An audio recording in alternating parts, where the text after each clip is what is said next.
नमो नमः। स्वागतम। भारत माता की जय। जय तु भारतम, जय तु संस्कृतम। आपका अपने YouTube चैनल अभिनव संस्कृत भारतम में हार्दिक स्वागत अभिनंदन है। दोस्तों, साथियों, प्रिय विद्यार्थियों, आज हम प्रत्याहार सूत्रों के विषय में स्मरणीय कुछ तथ्य हैं, उनके बारे में हम चर्चा करेंगे। बहुत सी बार प्रतियोगिता परीक्षाओं में यहाँ से भी 2 या 3 प्रश्न किए जाते हैं, जिनके बारे में आज हम जानने वाले हैं। वस्तुतः होता क्या है कि हम संस्कृत की वर्णमाला को याद रख लेते हैं, संस्कृत के माहेश्वरी सूत्रों को याद रख लेते हैं, लेकिन बहुत सी बार क्या होता है, प्रतियोगिता परीक्षाओं में परीक्षक ऐसे प्रश्न कर लेता है कि जिनके माध्यम से वो बहुत तथ्यात्मक प्रश्न होते हैं, जो हम आपको आज बताने वाले हैं। ये तथ्य बड़े सरल हैं और बड़े रोचक हैं, और इनका एक बड़ा वैज्ञानिक क्रम है। जब पाणिनि ने संस्कृत व्याकरण की रचना की, तो इसकी रचना के पीछे एक वैज्ञानिकता के क्रम को उन्होंने प्रतिपादित किया है, और उसी वैज्ञानिकता के क्रम को यदि आप समझेंगे तो मेरा मानना है कि आपको रटने की आवश्यकता नहीं है। हमने देखा है, हमारे बहुत से विद्यार्थी हैं जो सूत्रों को रटते हैं, सूत्रों की व्याख्या को रटते हैं। कुछ स्तर तक कंठस्थीकरण सही है, लेकिन कुछ तथ्यों को हमें समझना चाहिए, उनके क्रम को जानना चाहिए। वही क्रम आज हम आपको कुछ प्रत्याहार सूत्रों के बारे में बताने वाले हैं, जो 14 माहेश्वरी सूत्र हैं, उनसे ही प्रत्याहार बनते हैं। और इन प्रत्याहारों के बारे में भी कुछ अभिमत है। कुछ वैयाकरण मानते हैं कि प्रत्याहार 42 है, और कुछ वैयाकरण मानते हैं कि प्रत्याहार 43 है। तो हम आपको यहाँ पर स्पष्ट करना चाहते हैं कि जो पाणिनि व्याकरण है, उसमें केवल 43 प्रत्याहारों को ही माना गया है। कुछ वैयाकरण वाले हैं जो 42 प्रत्याहार मानते हैं। तो आपको केवल यहाँ पर 43 प्रत्याहारों के बारे में ही आपको याद रखना है, और उन्हीं को आपको स्मरण करना है, ये आपको याद रखना है। तो आइए हम आपको कुछ प्रत्याहारों के बारे में कुछ बातें बताते हैं, जो आप प्रत्याहारों से समझ सकेंगे। पहला बिंदु हमने यहाँ लिखा है कि अच प्रत्याहार में समस्त स्वर वर्ण आते हैं, और यह 4 सूत्रों से कहे गए हैं। जो 4 सूत्र हैं प्रारंभिक, उन्हीं से, ये चारों सूत्रों से, इसी में जो स्वर वर्ण आते हैं वो इसी में हैं। जो चारों सूत्र कौन कौन से हैं, मैं आपको यहाँ पर बोलकर बता देता हूँ। अ ई ऊण री लृक ए ओंग ऐ ओच, ये जो प्रारंभिक सूत्र हैं, इसी में अच प्रत्याहार आते हैं, और इन्हीं हम स्वर कहते हैं, और इन्हीं स्वरों की संख्या 9 है। आगे देखिए, दूसरा जो बिंदु है, हमारा तथ्य है, वो बता रहा है कि हल प्रत्याहार में समस्त व्यंजन वर्ण आते हैं। ये 10 सूत्रों में कहे गए हैं। जो हल प्रत्याहार हैं, इसमें 33 व्यंजन होते हैं। 33 व्यंजन हमने आपको बताए भी थे पिछले वीडियो में। वो 33 व्यंजन जो हैं, ये 10 सूत्रों में कहे गए हैं।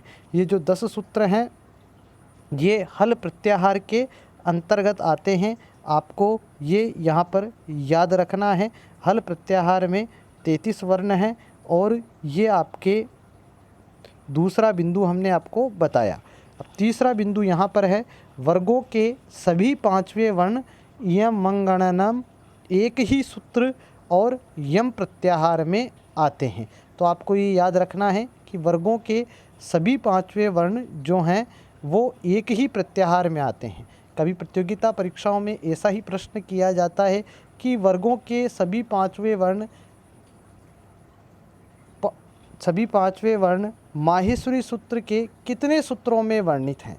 तो वहाँ पर छात्र यदि अच्छे से पढ़ा हुआ है तो वो सही उत्तर लगाता है।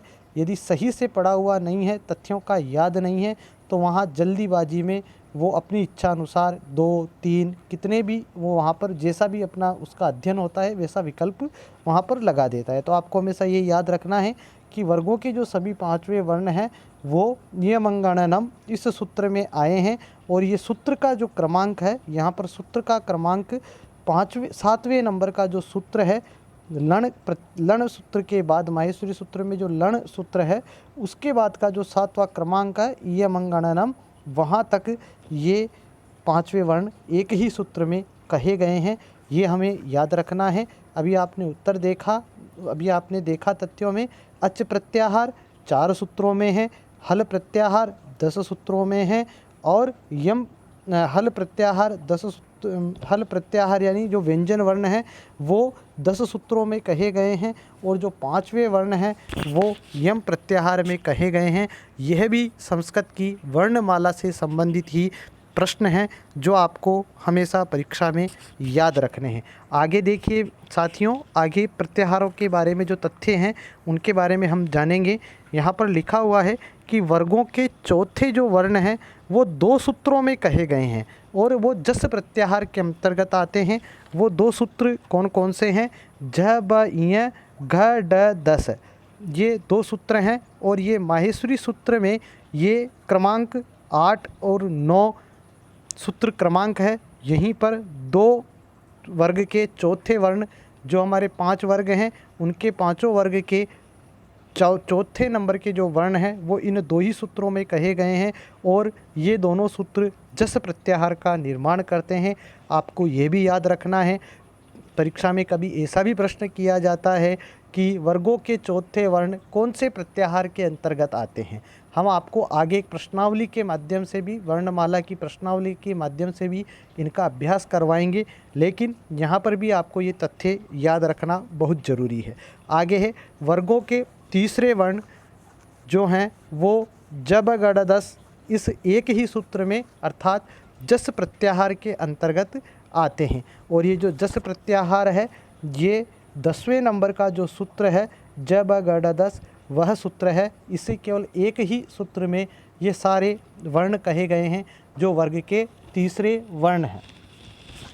आपको यहाँ पर यही याद रखना है, परीक्षक कभी यह प्रश्न ऐसा भी प्रश्न पूछता है कि वर्ग के तीसरे वर्ण माहेश्वरी सूत्र के कितने सूत्रों में कहे गए हैं, तो आपको यही याद रखना है कि एक ही सूत्र में कहे गए हैं।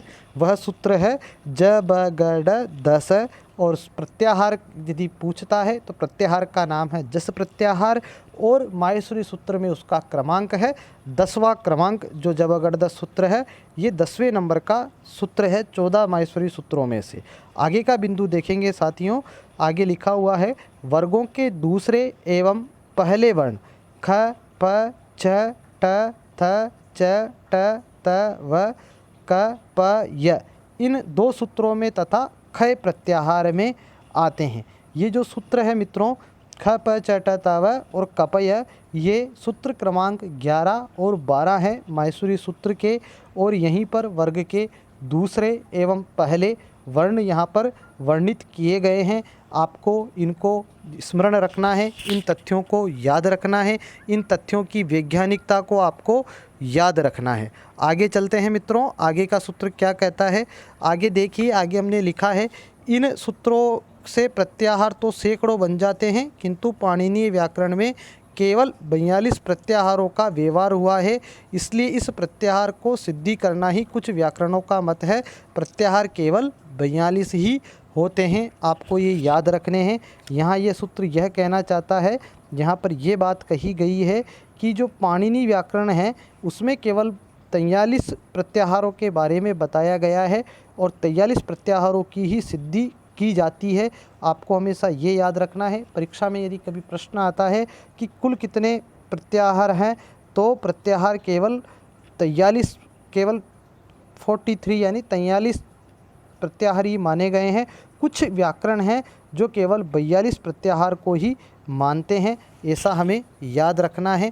जो प्रत्याहार का प्रारंभिक वर्ण अ जैसा आदि वर्ण होता ही है, साथ में ई से भी इक इण प्रत्याहार, ऊ से उक आदि प्रत्याहार भी बनते हैं, अर्थात ई से, ऊ से, लृ से, य से, व से, र आदि मध्यवर्ती वर्णों से भी शुरुआत करके प्रत्याहार बनाए जा सकते हैं, क्योंकि यहाँ पर विवक्षित समुदाय का आदि और अंत्य लिया जाता है। यहाँ पर आदि और अंत का अभिप्राय ये है कि किसी भी माहेश्वरी सूत्र में किसी भी वर्ण का प्रारंभिक अक्षर और अंत का हलंत वाला अक्षर मिलके ही प्रत्याहार का निर्माण करते हैं। और ये प्रत्याहार संख्या में हमने आपको बताए 43 हैं और इनके बारे में हम आपको प्रत्याहार की सूची आप देखें और इनका एक अभ्यास करें। अभ्यास करने से आप इनको अच्छे से समझ सकते हैं। आशा करता हूँ कि आपको ये विषय समझने में आया होगा और इन तथ्यों को आप इन तथ्यों को याद रखेंगे और प्रतियोगिता परीक्षाओं में कभी भी जब आपको इनके बारे में प्रश्न किया जाएगा आप 100% इन प्रश्नों को सही करेंगे, ऐसा मेरा मानना है। अगले वीडियो में फिर किसी नए विषय के साथ फिर मिलेंगे। धन्यवाद, आपने वीडियो को देखा। आपके अपने चैनल को सब्सक्राइब करें अभिनव संस्कृत भारतम को और घंटी का बटन ज़रूर दबाएं, जिससे जब भी नया वीडियो डाला जाएगा आपको नोटिफिकेशन मिलता रहेगा। जयतु संस्कृतम जयतु भारतम, पुनः मिलामः। धन्यवादः।